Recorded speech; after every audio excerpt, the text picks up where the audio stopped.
Welcome into 11 Personnel presented by Monticello Bank. I'm Nick Roush, joined by Adam Luckett. We're 1 week from today. Around this time, we will be recapping Mark Stoops' soiree down in Dallas for SEC Media Days. And today, we're going to look ahead to what all we're going to hear in Dallas. We're in the thick of talking season. We're also going to kind of review what happened over the last month of a not chaotic, but a very busy recruiting time for the Wildcats. Before we get that to all that, though, I got to tell you about our friends at Monticello Bank.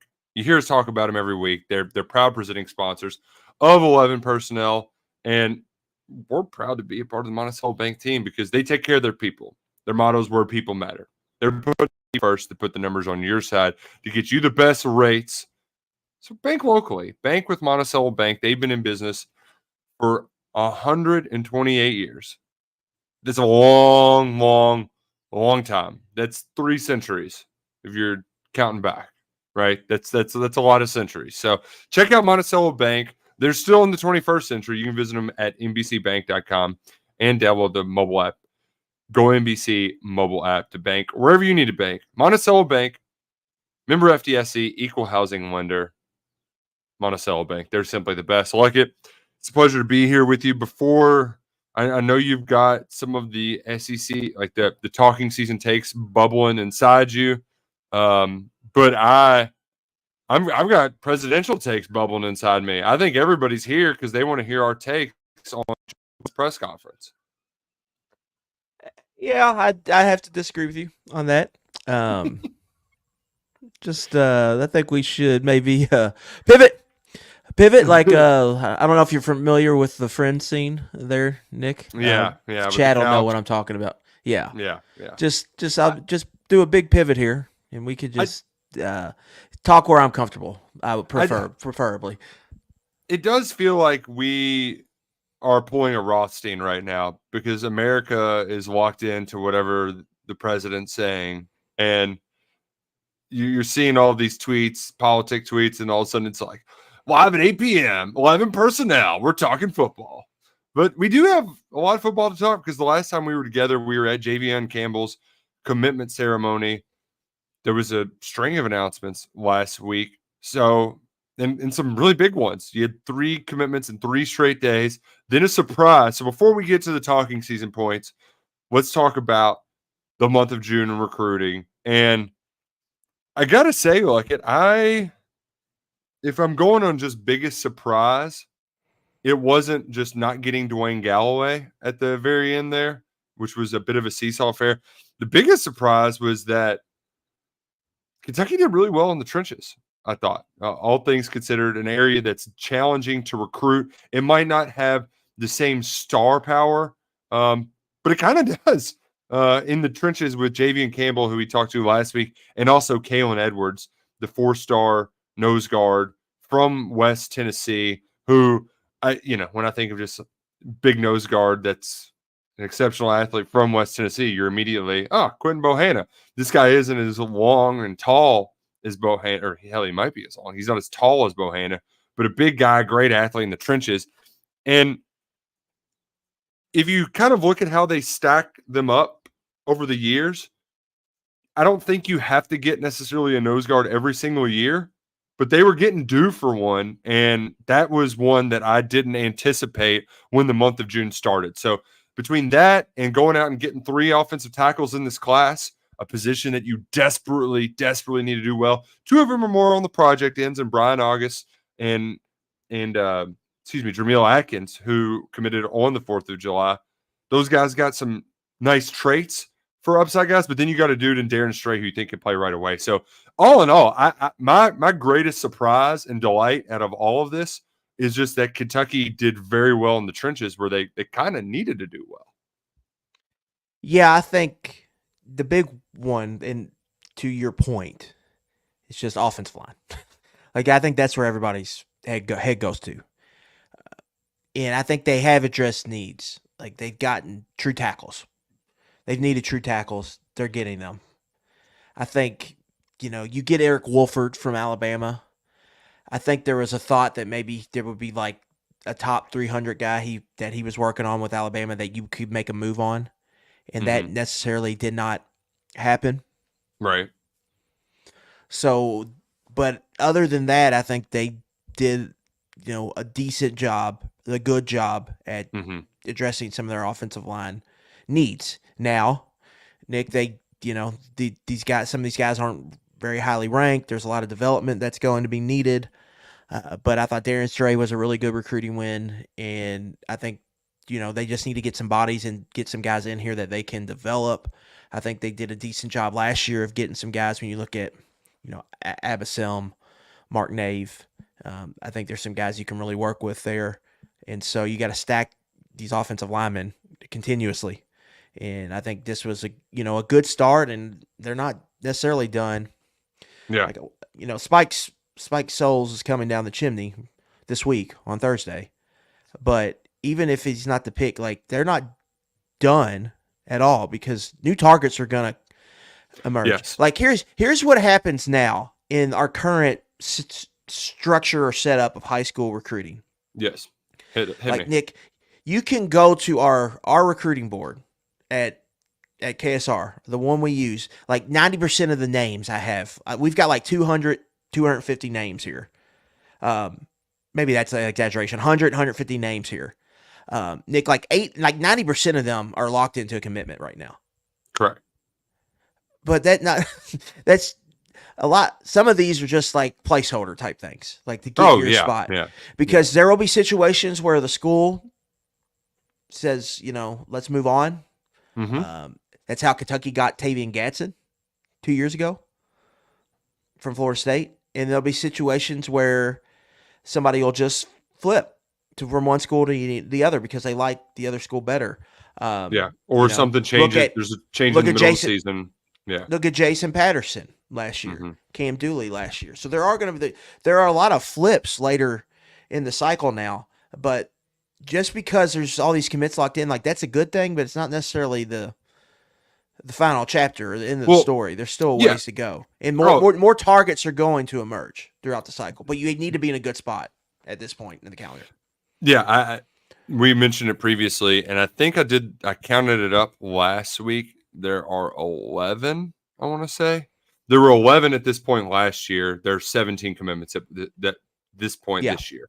But to your point, our guy Jacob Polachek over at KSR Plus, he was like, so who are the big guys still left out there? And there's a list of like 4 or 5 guys, right? And some of them they're going to try to flip to as well. But I was just like, there's a bunch of dudes out there that we don't know about that are going to end up becoming guys that they target. One of them, we saw Brody Lennon. He commits to Ohio State. He bumps up to becoming a top 150 overall player in the 1-3 rankings. Kentucky's still going to want a tight end. One of their guys, believe it's Mikel. Gosh, I wrote his name and I've already forgot it. Michael Skinner, is that right? The Cincinnati commit, who's a top 300 guy. He got an offer. He got an offer yesterday, an official offer. He's from South Carolina. He only took one official visit. It was over Memorial Day weekend. 5 days later, he's committed to Cincinnati. 4-star guy. He got an offer from Vince yesterday. There's another kid. Mikel Skinner. Yes. There we go. Mikel Skinner. There's another kid too that you had on the board that is a tight end from Ohio that Merrill might have his sights set on. So, needless to say, they aren't done. But to this point, Kentucky is ahead of schedule, and I kind of like what they're doing. And to go back to kind of closing out, man, that Dwayne Galloway, I got some intel. It was like you check on your people, right? You check with multiple people after official visits on certain guys, and you get some really confident stuff from one, and then the others like, this might be what this guy does after official visits. So maybe just wait and see. I mean, I'm not going to wait and see right away, but we did see that that's kind of what Galloway did. Like this happens very often in recruiting. You go to the school, you fall in love, you commit there, but you don't, like, you're not like announcing it and making it official, set in stone. And so that leaves some wiggle room. Galloway committed to Purdue, or he got picks for Purdue after he officially visited them. He got picks for almost everybody. It was just back and forth, right? snip, snap, snip, snap. It was Michael Scott gif the whole time between Kentucky and Purdue. And up until the day before, I think most people felt like it was going to be Kentucky. And I think Kentucky's coaching staff had all the confidence from that guy that he was going to be a Wildcat. And then the day of, he changes his mind. So cornerbacks, they can be a little fickle like it. And that's why I'm not – I was personally frustrated because I just finished all of my work for the commitment when we started getting RPM picks about 4 hours before his planned announcement the day after 4th of July, when I was more focused on purchasing a new vehicle than I was on admittedly at the time, which shout out, finally got one to replace the one I wrecked after the South Carolina game. So moving on up in the world. But I just don't want to sound like nothing's wrong here. This kid was going to be a back and forth. We're going to be playing this ball game until December. And I think there's a couple guys that maybe are in Kentucky's class where they're going to have to keep playing ball till December. We saw them flip other guys last year. You know, the Smith twins from Michigan. You mentioned Cam Dooley, and they got Jaden Davis to pull out his NLI. So yeah, that was a little different situation. But yeah, Jaden Smith, right? But then on the other side, I mean, we're sweating out Willie Rodriguez in Tennessee until 2 days before. So that's I think back to your original point, Luckett, is that right now Kentucky's in a pretty solid spot recruiting in this class. It's looking like a top 20 class, but it's far from finished. Far from finished. Yeah, the only really point I want to make here, Nick, is in the class of 2024, Purdue had 2 top 150 signees. Now, one of these guys I think reclassified and joined the team this year was a 2025 guy, Coy Beasley in Cincinnati, Terrian Grant, Murfreesboro, Tennessee. Both of these guys are cornerbacks. This is kind of what your NFL Combine friend Ryan Walters does. He's really he's got a really good reputation as kind of a cornerback coach and developing guys. He did a really good job at Illinois. He got that kid from Yale drafted. Yeah, he got the kid from Yale. Yeah, right. But he was at Missouri before then, and he was on the staff. They recruited Ennis Rakestraw, and I think he was on the staff when Chris Abrams drained around that time. He was on because he was there the first year for Drinkowitz. So he's got and then Devin Witherspoon's the big one, right, at Illinois. And Illinois had all those secondary guys that got drafted. So this is kind of this is his specialty. And so, you're going to lose battles like this, And I also think, man, it is a reminder where Kentucky is on the food chain. Yes, they're not Ohio State, y'all. They're not Alabama. This is not Georgia. They are gonna lose some of these, and especially in an NIL world, Nick, where some money's getting floating around. Guys, these Big Ten schools have money. Look at Rutgers. Rutgers got a top 25 class right now. They've got money and they can spend and get players too. I mean, so you're gonna lose some of these battles, but in the modern day, Nick, to me, really, it's about winning more than you lose. And so far in this class, they've won more than they have lost. And to me, I think you leave this period feeling pretty good about where Kentucky is. I don't see how you can't feel like that. I think even the toughest grader would at least give them a solid B leaving this. They're in a really good, I think, position, a better position than they've been in the last couple of cycles, and they've gotten some highly rated players here. I think they're addressing needs. There's not a real big need. I think the real thing, the talking point is there's no tight ends, but do they really need a tight end in this class? I think they've just kind of addressed a lot of different needs here, and I think they're in a really good position. And so, but you're gonna lose some battles, and you may think Purdue is beneath Kentucky, but you're gonna lose to some of these schools. It's just gonna happen. They flipped Kendrick Gilbert from Purdue. Yeah, and you don't know, like you mentioned with Galloway. I think the offer on the table mattered a lot here, probably. But who's to say that there might not be a another offer to come down the road. Yeah. Well, and it kind of goes back to Elijah Groves last year when you talk about teams and nil mattering. That's a great example. Yes. I mean, Kentucky wanted Elijah Groves. I think he wanted to be at Kentucky, but he was probably the 7th or 8th highest paid guy.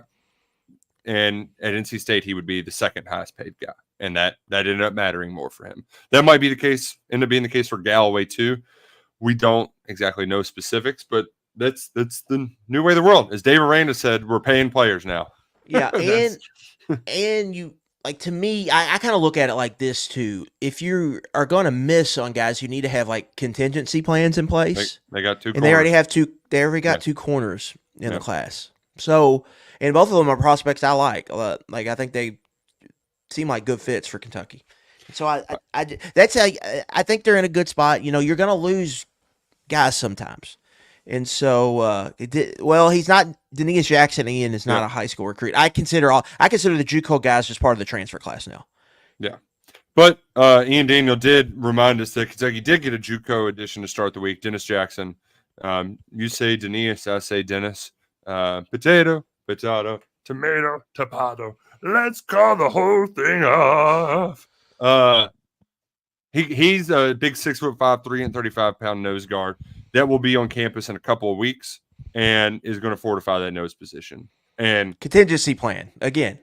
Yeah, things fell through in the portal, so go get the JUCO. Right? I mean, the same thing happened with the other JUCO kid, Anthony Crease.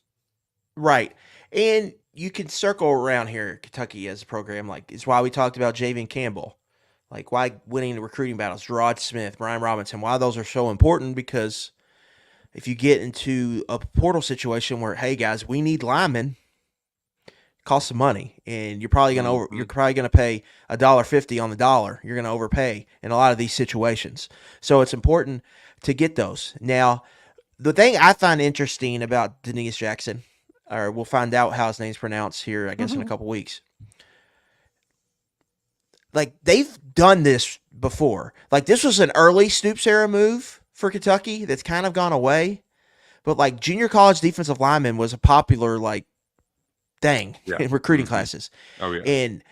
And Melvin Lewis and Naquez Pringle had, like, really no offers to speak of. Were very, like, under the radar. And both of them came in and were productive players at Kentucky. Mr. Pringle. So if Jackson, DJ Johnson was too, he was more of a 3 tech, but yeah. But that's exactly what you need. You just say, like, I think you want 10 to 15 snaps from this guy per game. Like, if he can give you over 200 or 250 snaps this year, like, you'll take it. Like, sign us up. That would, in theory, hell, even less than that, 150 snaps. Yeah. Yeah. If he did 10 snaps a game, you're probably trying to get 40 out of Keyshawn Silver and then special packages for the rest of them. So 50 out of your maybe 70 or so. That accounts for about 50 of your 70 defensive snaps a game, give or take. Yeah, because that's what this is. It was we don't want Deion Walker playing nose. There's people over there who are optimistic that Josiah Hayes is ahead of his schedule in rehab and will be able to play some this year. I'm, not holding my breath for that. I'd rather be prepared for the worst and hope for the best. And that's what they're doing. That's the plan of action they're taking, getting a big body who's got a couple years, can get up to 3 years of eligibility. He's going to petition for it. So is he on the Aaron Rodgers rehab plan? Because there was all the talk about him coming back to play. He bopped his Achilles in September, and they're like, hey, if they're in the playoff hunt around Christmas, we're going to throw him out there. I felt bad that Jets fans had to play that stupid game with him. Like, why? Say you're out. That was such an ego trip on his part. He just wanted people to keep talking about him. Even before all that, like, there was all this hype, right, for the Jets last year. Runs out with the flag. And like 12 of their 17 games are in prime time. They're in a prime time slot. Gross. And then the first, like, wasn't it the first quarter? Like, it was like the second possession. No, it was his first. He played 3 snaps. It was the third snap. I mean, yeah, it was just like, I hadn't even turned the game on. Like, I hadn't even sat down to watch it yet. Yeah. So I haven't seen a snap of Aaron Rodgers on the Jets yet. So that'll be a new one for me. That was nuts, man. while we're on the NFL, when I was driving home from in-laws over the weekend in Ohio. Since I'm in the new vehicle, I can listen to whatever I want. I don't have kids in there, and I hear Joe Burrow on Pardon My Take, and damn, that guy's cool. What? He just Did you hear Jerry? Did you hear Jersey Jerry? I did. He was I like, did. yeah, He's it like, was great. I hated you so much, but damn it, I like you. You know, like Joe Burrow, very cool, and there's like a certain levels to cool where, I mean, he is actively not trying to he's trying so hard not to be cool, and he just is. Where I'm just like, dude, I don't know how that's possible, and it's like, so like you would think. Like Jamar Chase and Justin Jefferson ooze so much swag, but somehow the white guy that looks like a grown-up Macaulay Culkin has just as much as they do. I'm like, how is this the freaking Bengals quarterback that grew up in Southwest Ohio? How is he this cool? I don't get it. I don't understand it. And it makes me worry a little bit about our guy Will Levis, because I think Will does have a little bit of try hard in him at times, where he's just a little tightly wound, where it's like, just chill out some, bro. Just chill a little bit. Yeah, I mean, you're preaching to the choir, to the Burrow maniacs about out here. Do you know what his MVP odds are?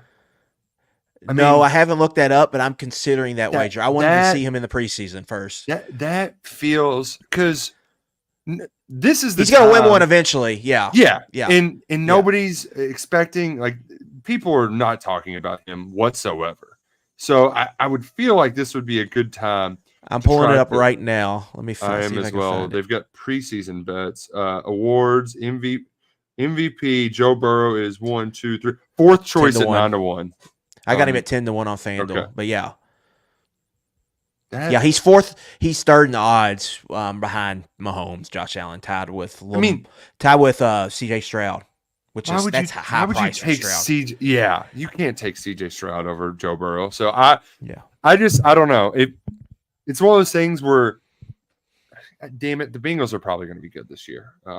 They probably are, because they played well even when Jake Browning came in, and Burrow missed half the damn season, and they were still in the playoff hunt with 2 weeks to go. Yeah, I mean, all the way to the end. They got eliminated the second to last game against the Chiefs. The schedule's probably going to lighten up. It really came down to that. It really came down to the 2 Pittsburgh games. They lost the 2 Pittsburgh game with Browning. If they win one of those, they had a chance. They had a really good chance to sneak in there. But yeah. Oh man. Well, enough NFL talk. Enough recruiting talk. We enjoy talking a little recruiting. Sometimes it feels like work. If you're maybe a little fed up with your work and you're ready to start a new career path, consider a career in franchising with Andy Ludicky at My Perfect Franchise. MyPerfectFranchise.net is where you can find all the details, because he's got expertise in the area of franchising, where he can provide some consulting services to help others find the American dream through a variety of franchising opportunities. He's been in this business 4 years. He's a veteran, huge college sports fan. He'll hook you up. He'll put you on the right path to try out something new, try out something different.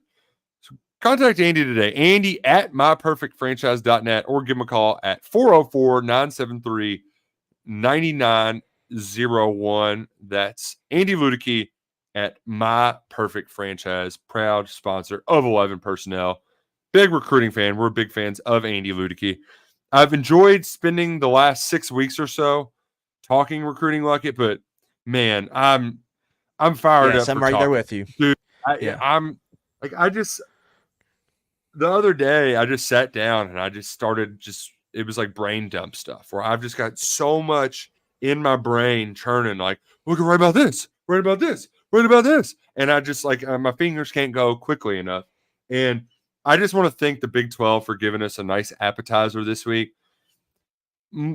Pardon my French, but Mike Gundy is full of 2 different kinds of shit. I mean, that guy, he is just an ignoramus with a microphone in front of him. And he was so stupid in his DUI talks that it buried some of his other idiot statements. Well, you sent me one the other day that had me just cackling. I mean, yeah, I was in a Dennis Dodd story on Deion Sanders on CBS Sports if you want to pull that up. It was basically like, I think like he was saying it tongue in cheek, but it can not come off of that in quotes, right? Yeah. Like if you're, you know what I'm saying. Everyone Yeah. knows what I'm saying. But It he was sounds like, yeah, I'll be different the than face what of it the league. reads. Yeah. They asked Yeah. him, who's the face of the league now that Texas and Oklahoma are gone? Well, I guess it's me. It's like, dude, man, you are Part of it something wants else. me to. Part of it wants me like, should I be investing in this Oklahoma State over because he must be feel good about his football team this year. And for Coach Prime to not be the top talking point, I mean, I was kind of scouring through the quotes, and some people were losing their minds on the internet, but I think they were doing it just because they're gonna have takes whenever he talks, period. But they weren't big Deion. Like none of it was really that explosive. I enjoyed the some of the smaller stuff that came from it. You know, we got the Holy War back on in the same conference. Cam Rising talking a little smack, entering his 7th college football season. We also had Dave Aranda. They were like, so how are you recruiting so well? It's like, oh, we're playing players. Which, hey, you know, they're not tiptoeing around it anymore. They don't care. They're just saying it. I love that. The one that I feel like we should discuss a little bit was just Gus Malzahn maybe setting the bar a little too high this early for his new quarterback, because we've mentioned it briefly before. I like what we like what Gus did in the portal. I think KJ Jefferson's a great fit, but Gus, you can't be comparing a guy to Cam Newton in July. Like that's just especially when like the quarterback luck he's had there is so bad. He loses John Rice Plumlee. Was it 2 or 3 weeks in the last season? Dylan Gabriel broke his collarbone 2 games in, trying to tackle somebody on a game-losing pick 6. I mean, like this dude has had horrific. And then who was the guy that shattered his knee? Did he play for Gus, or was that the previous regime? It was the previous regime, I believe, Mackenzie Milton. I would have to look that up, but I think his knee just like Malzahn blew up. Yeah, I mean, it was just never the same. What, Gus? Don't put that in the ether right now. You can't be, because KJ is probably the perfect person you could have for your system. You can't go comparing him to Cam. All right, sneak up on people. Don't make people expect Cam Newton to walk on the field next year. Yeah, I think the whole week was just a good taste. To me, the bigger picture was just Yormark saying, you know, they're going to be aggressive and that they're clearly the third best conference, clear shot at the ACC, right? At this time last year, we're coming for that ass. At this time last year, they were pursuing the what he calls the corner schools, and that's Arizona State, Utah, and who am I missing there? Who was the other 4th Pac-12 school? Colorado, yeah. I and then legitimately forgot at times that they even went to the Pac-12, that they like left for a little bit. Yeah, that'll be a thing if this ever settles down and we get into like a routine. We'll probably forget that Colorado was in the Pac-12. Like it'll just be they were in the Pac-12. Fool me, because there was like they had one good year essentially. That was that one random year with Mike McIntyre that they got good out of nowhere. Well, was it McIntyre or was it was Mel Tucker even good when he went to Michigan State? Well, it was only 1 year. He went 5-7 his first year at Colorado, but that was a good season based off where they were, and the recruiting was doing well. Yeah. Can we discuss the after hours with the Beavs and the Cougs? Because first off, I applaud whichever marketing person still has a job with the Pac-12 for coming up with that one. I mean, After Hours with Beavs and Cougs has been hosted in Las Vegas before. It's just not open bar media talking session, right? Like, great naming. Football.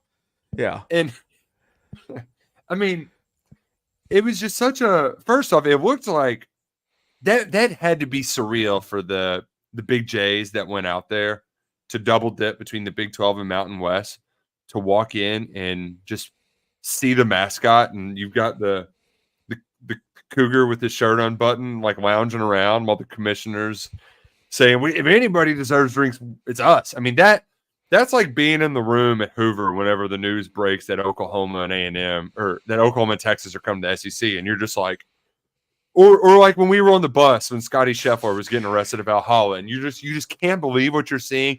I haven't that's had to be what it felt like. Or we're at the watering hole when the national singer has Aaron Murray on stage, and they ask him who he is while he's wearing his jersey. Which is an all-time media days moment. Like that's an all-timer, Nick. Yeah. I mean, you've been there for a few now. Yeah, a few big ones. The Texas Oklahoma thing was big.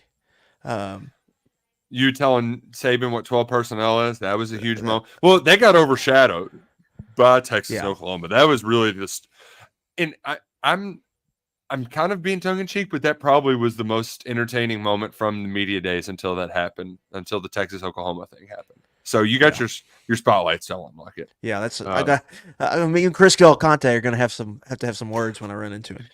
So one thing I am looking forward to this week though, Nick, and you kind of you kind of went through this when you had JD Piquel on here, is like the looks that we get from our colleagues when we just start talking about the volleyball player.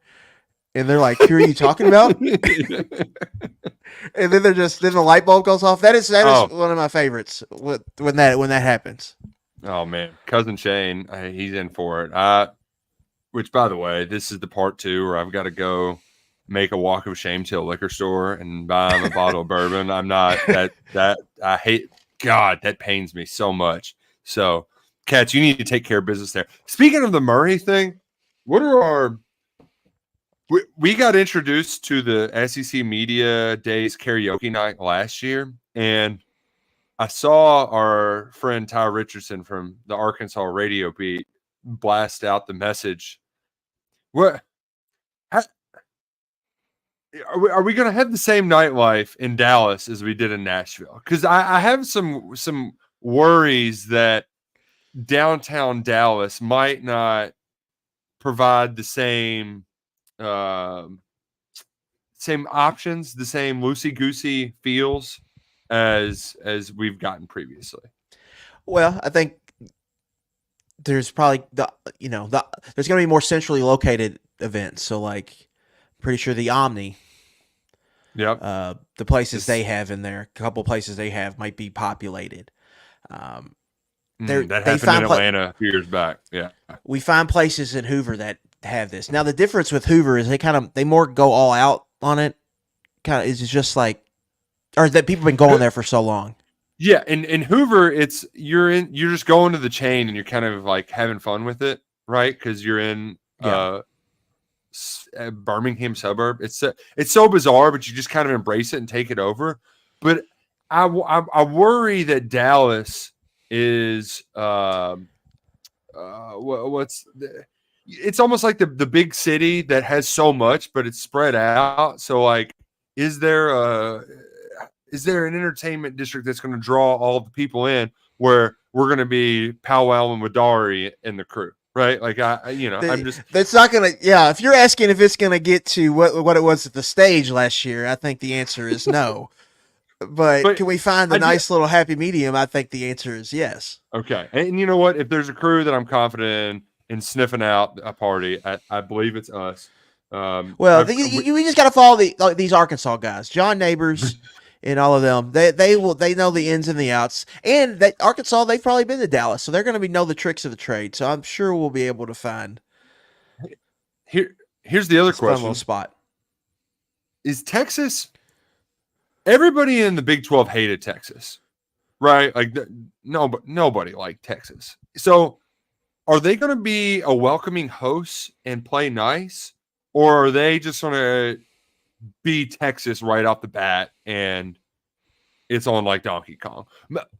I don't know what to expect on that. Texas is going to be Texas.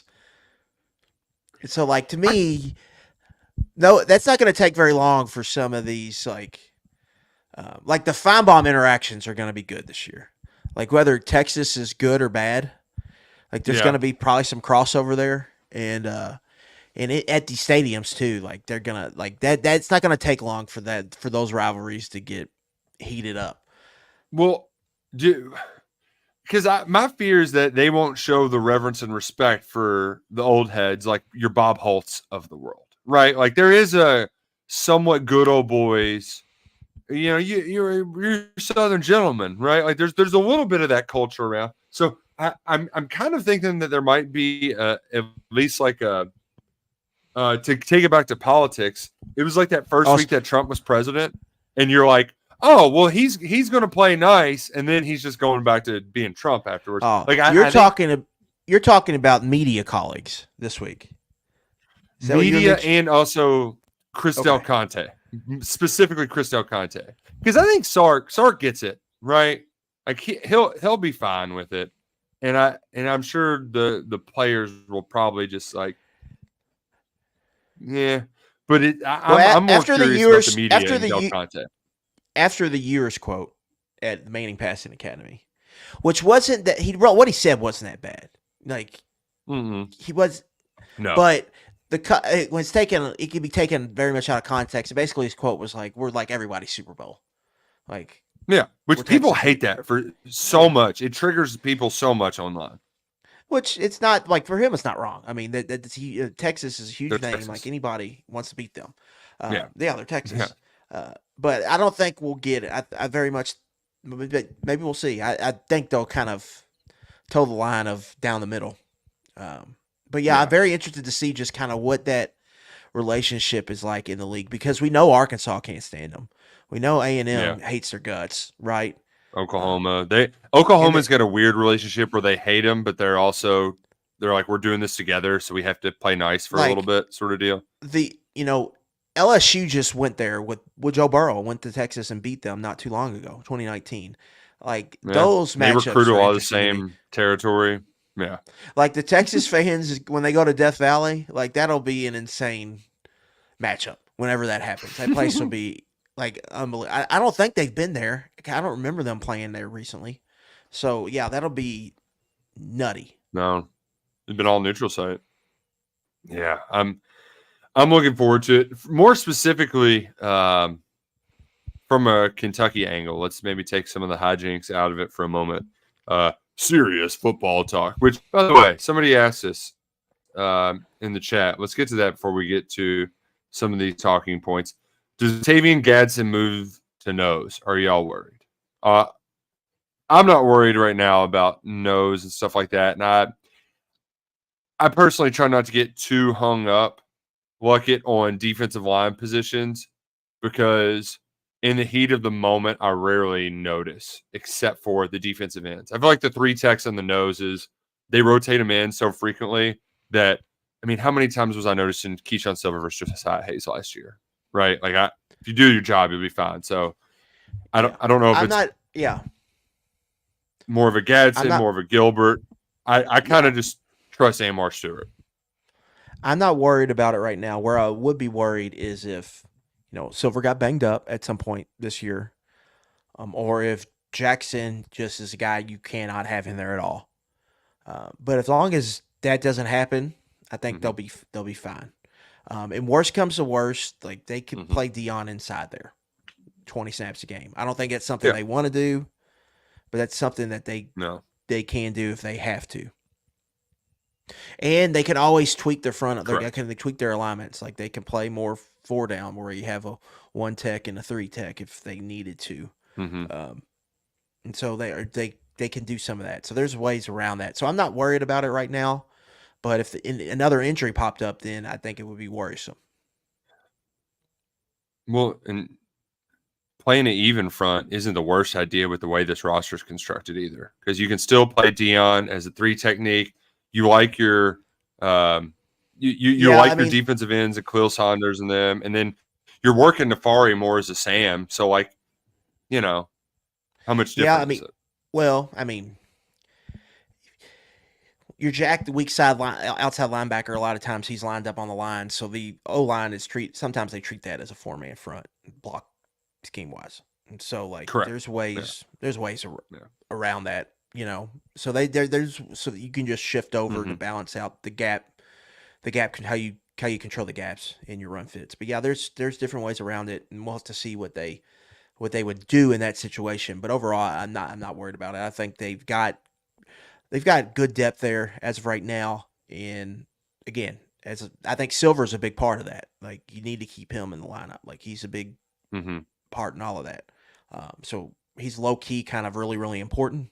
But as of right now, I wouldn't be super worried about it. But it does. I mean, that was a nice little 1-2 punch he had with Silver and Hayes last year. So that does sting not to have that. Yeah, yeah. It certainly stings. Back to SEC Media Days and kind of what is going to be going on. The kind of Kentucky talking points, which you wrote about over at KSR Plus. One of them is not Ian's question. Will I be asking Stoops about his hair situation again this year? And that was a one and done. I saved up that card. I used it. We're not going back to that. Well, maybe I have something else facetious to ask Stoops. But yeah, we'll see about that.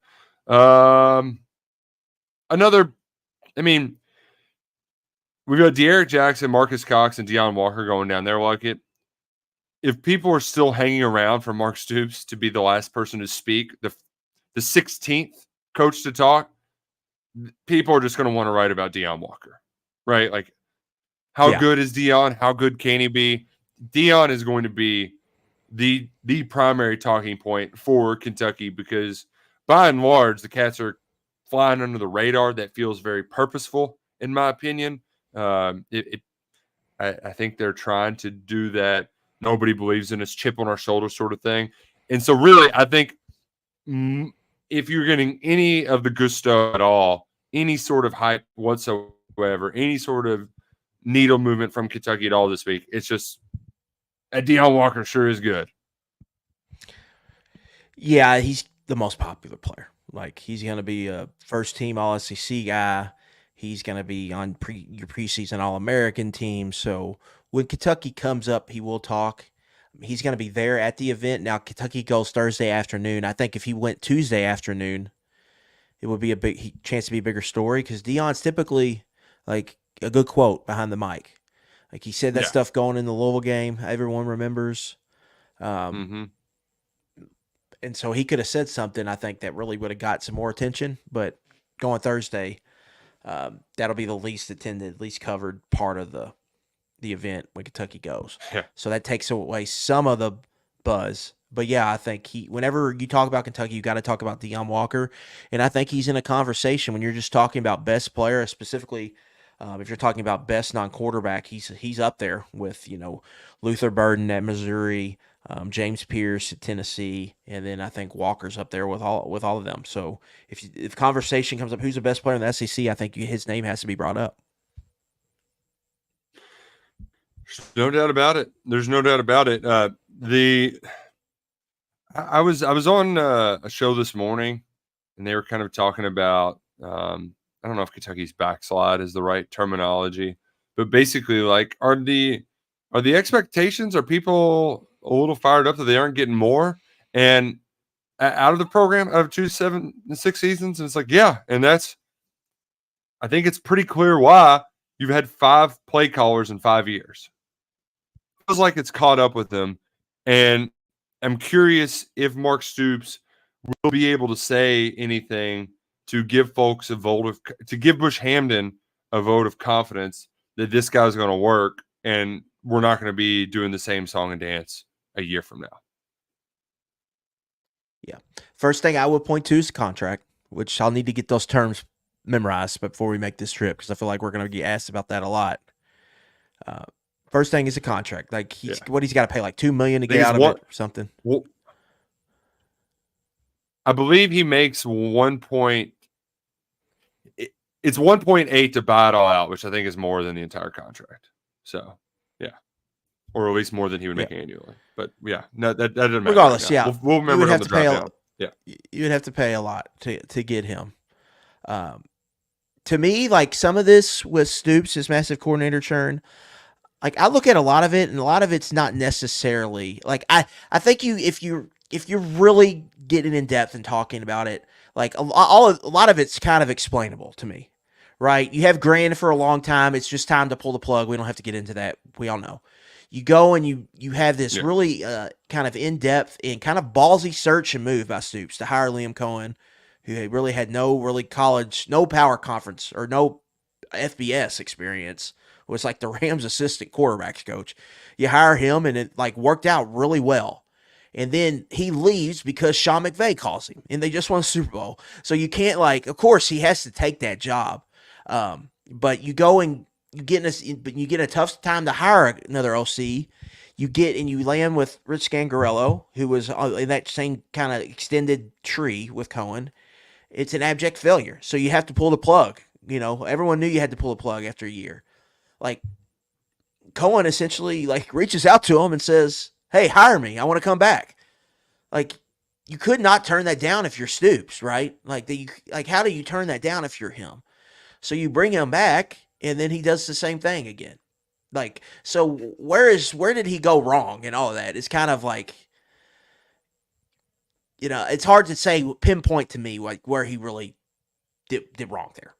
To me, like all when you kind of point all of it out, it's kind of just I think he's caught some bad breaks on this, and I don't think I'm being like a homer saying that. I think that's really kind of the situation there.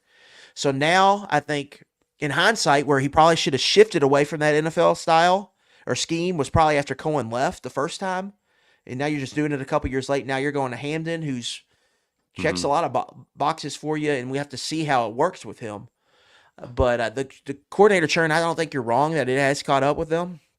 Some, Nick, I think more importantly, I think the offensive line situation, coaching situation there. Yeah. I mean, you know, John Schlarman dies, you know, he gets cancer and all of that, everything that comes with that. And then you kind of lose your recruiting mojo there, out of lack of a better term. And the Eric Wolford one and done. Yeah, it's just a tough that was just a tough situation, and so you're hopefully starting to get that back, and that's when I think you'll see the offense start to maybe get more consistent traction. Because the problem is, it's just so like it feels just so helter skelter, and the identity's off out of whack, and you got to find out what you want to do, and that's why I think you've heard him talk about so much about like running the ball, physicality. And then the big emphasis, I think, with Hamden in his introductory press conference was running the quarterback, and modernizing the offense, making it, you know, college friendly, which to me means like we're not going to be under center in condensed formations all the time. We're going to be in gun more. We're going to not huddle a lot, and we're going to play a little bit faster. Yeah, not have 25-second play calls. That might help as well. But that's. I think that'll definitely be a talking point. Brock Vandegrift's going to be a talking point, but how much are we going to be able to pry out of Stoops when last year they gave Devin Leary a quick stamp of approval in the preseason?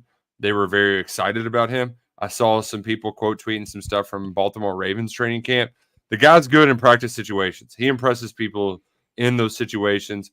It kind of hurt Kentucky last year, and now I think they're doing a about face where even if Brock looks good, the mom is the word. So I'm fascinated by what we'll be able to pry out of those guys, particularly that, you know, it's not like we got Barryon Brown out there gassing up his guy when you're talking about. I mean, it's Marcus Cox. Like that guy's pretty unassuming. He'll say nice stuff, but it's not like we're gonna have Barryon talking about how don't sleep on Brock, best quarterback in the SEC, and that would be like a fun little pop like that. I don't think we're getting any of that. The best quotes could come from Georgia players on Brock Vandegrift at this event. Yeah. No kidding. One thing I've been thinking about, Nick, because you're right, Kentucky is taking a very much approach of head down, don't say anything, let's just get our work done, and no hype, all work. Let's just get to the season and let play speak for itself, right? Where in the last few, since I've been on the beat covering it, it's all been about kind of, you know, you had the new offensive coordinator hire, so you're hyping it up. You're hyping it up Will Levis before he gets here, hyping up the addition of Wan'Dale Robinson, and then it's Levis 2.0. You've got all these, you know, he's going to be the one that carries you. And then last year it's Leary, and it's the return of Cohen, and yada, yada, yada. Where this has just been super, super quiet. really outside of. I mean, there was Mhm. two big things to me. It was Wolford coming back, and then the Cohen leaves, and that leads to the Hamden hire. But outside of that, it's been like a super quiet offseason. I mean, all those things happen really close together. And so I'm wondering is like, has this been a model Stoops has used before, or is this new? Because I can't really say to it because Yeah. I was following it day to day, but I wasn't working it day to day, covering it day to day. I Yeah. I want to say this is what they did after they hired Eddie Gran. It feels like that was kind of the method then, but I don't remember that precisely. And so I wonder Yeah. if they've done this before. Well, and even if you look, Vince has always been the it was he's been Stoops' hype man, right? You know, Sure. when Mark needs when the program needs some juice, Mark tells Vince, go get us some, and he'll find it real quick. I mean, even Vince isn't like talking. I mean, yes, he's tweeting, but it's not like they're coming on KSR regularly or anything like that, or doing a bunch of interviews. So I do Well, think yeah, that this is he a didn't come on KSR at all, Stoops, and he usually yeah, comes yeah, on once. right now, and they got lucky too that this was kind of probably the angle he wanted to take, and then they hire a new basketball coach for the first time in 15 years. So there's been, I think, a set of circumstances too that might explain it away where I don't think there's some ulterior motives, but no, but I do. I think that it's been a very concerted effort. So that's why I'm fascinated by how much we're going to pry out of these guys when they're down there, because I don't know what it's going to be like. And Yeah. the other thing I want to say too, like it that I was kind of going back through the SEC media days that uh, in how we've handled it over the years because I mean hell, this will be my first was in 16. I went back and got that confirmed. So and we had a COVID year that canceled one. So I'm only at like 7-ish, I believe, even though this will be my 10th year doing or 10th season, or I've done 10 seasons full time. Um, but even just how we've treated this event, it started as like we're just Kentucky. We're kind of gonna go in, mind our P's and Q's, mind our own business, kind of get in, get out. And now we're just a damn wrecking ball of butcher knives coming in there, stirring it up. What could say, holding Saban's feet to the fire. Hell, remember when Pascal gave us the shout out KSR? That was pretty funny. Yeah. But yeah, I I don't think it's just reflective upon us, but I think Kentucky in the league in general was almost looked at like as Vandy.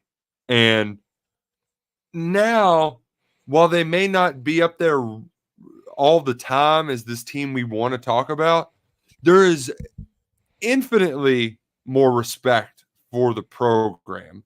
No And doubt.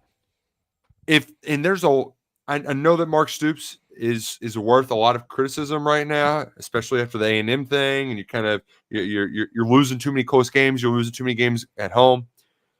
But of all the Mark Stoops' accomplishments, to have Kentucky in the position they are in right now, when you are joining a 16-team league with Texas and Oklahoma, with this schedule coming up, that's one of the most difficult in the country, a bunch of preseason top 15 teams on it, I think 5, and 3 of them you'll face on the road. Like, Kentucky's in a spot where you don't think that you're in dire straits and you're just walking into a buzzsaw. And I think he deserves so much praise for just having Kentucky, having a solid foundation, because if history tells us anything, look, this would just be a disaster.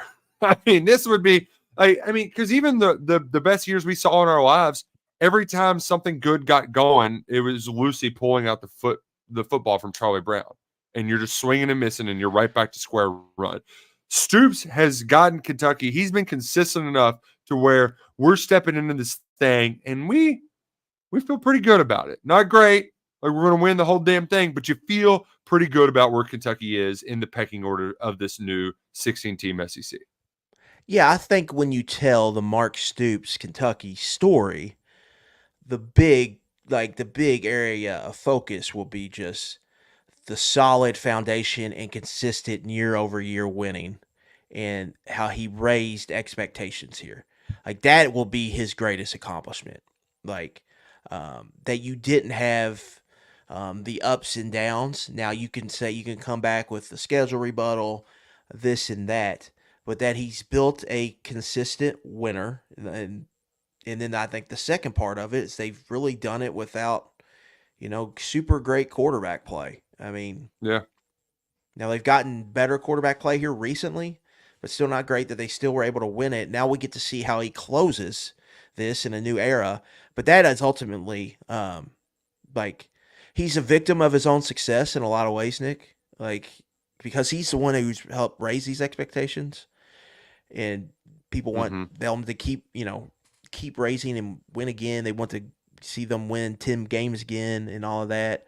And that's why I think last 2 years were so frustrating because we knew this season was coming, like what the points you were mentioning, like correct. how we knew the schedule was going to get tougher. So you had a 2 year window. You had essentially a 2 year window there. Once Texas and Oklahoma announced, you knew you had 2 years, and 2021 the schedule wasn't really because you look back. LSU and Florida were like preseason top 10 teams, right? And they ended up not being really that. It looked super, super difficult and ended up not being super, super difficult. So it opened up for you. But 2022 and 2023 were not that. I mean, like they had a real chance. 2022 is a big, like that is the big what if year in the Mark Stoops tenure to me. It was like, dude, like you had 10-2 there for the taking. And you really messed up the offensive coordinator hire. You, for some reason, you decided Will Levis could not run the football. That didn't make any sense then. It kind of makes less sense now. And then you had the unfortunate circumstance with Chris Rodriguez and Jordan Wright, and then the O-line was just craters. Yeah. And you ruined what it was probably your second best defense of the Stoops tenure behind 2018 that season, and you go 7-6. That was a big.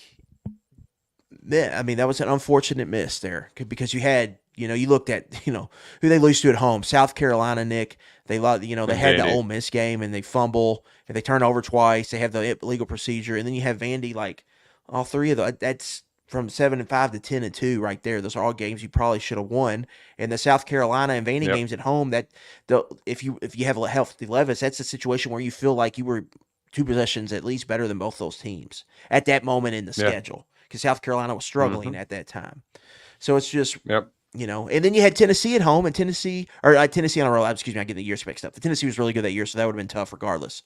But that just it's really disappointing when you kind of look back at that year. And then 2023, it kind of sets up again. You start 5-0, which is like the key to how you got to 9-3 in 18 and 21.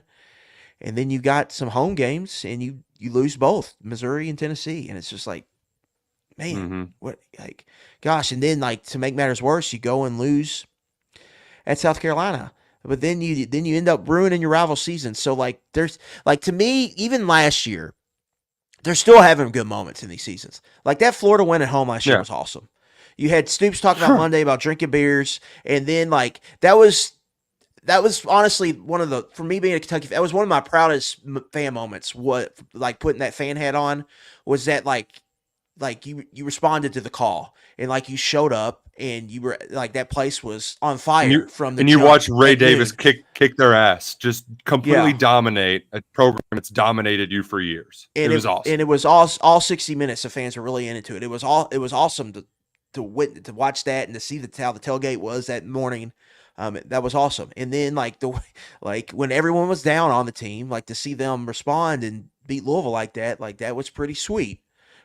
But they're also like, they're coming up short in some big moments. And then Clemson happens. You're right. Yeah, in the bowl game, you're a stop away, and that's just that is a great point, Luckett, too, and a lot of it to go back to my original point to start this. Margin of error is thin, and they've been very close. Kentucky led the SEC in turnovers and giveaways last year. Clean up some of that. Clean up the mistakes. Tighten things up.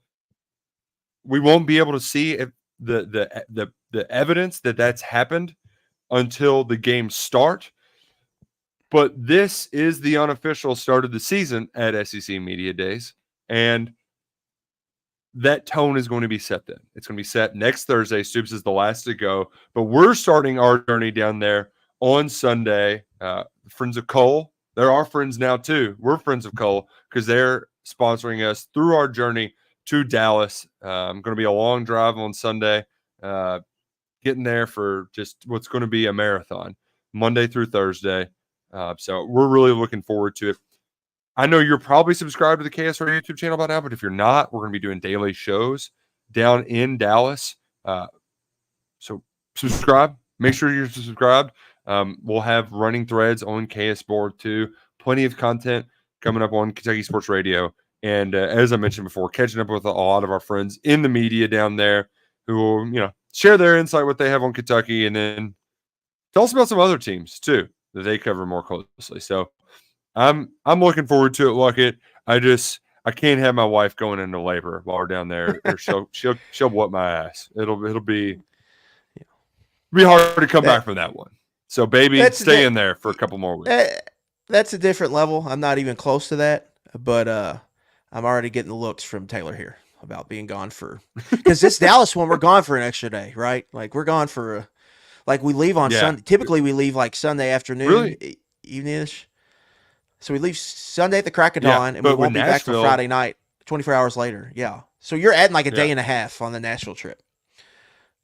Because Nashville, we left Monday morning. We were back Thursday afternoon. So it's 2 extra days. So we'll see what it has in store for us. Hopefully there will be plenty of hijinks. One of my favorite weeks of the year. Get to go down here, talk ball. And I think for you all that follow the content, we have a good time down there. We get to talk and it's a way for everyone to kind of like get into season mode too. Like the season's here, practices are starting soon. We get to talk about actual games soon, actual teams right now, not the typical kind of big picture talking points. And we get to actually play some games, and ESPN can tell us who's going to make the 12-team playoff on college football scoreboard. And we got the video game too, right? Yeah. We got the video game coming out next week. So I'm jealous of all of you who will be playing it because I know my ass ain't. Well, this has been a pleasure. We gotta get out of here. But we'll be back on the KSR YouTube channel before you know that. Know it. Until then, go Cats and go Crow Green.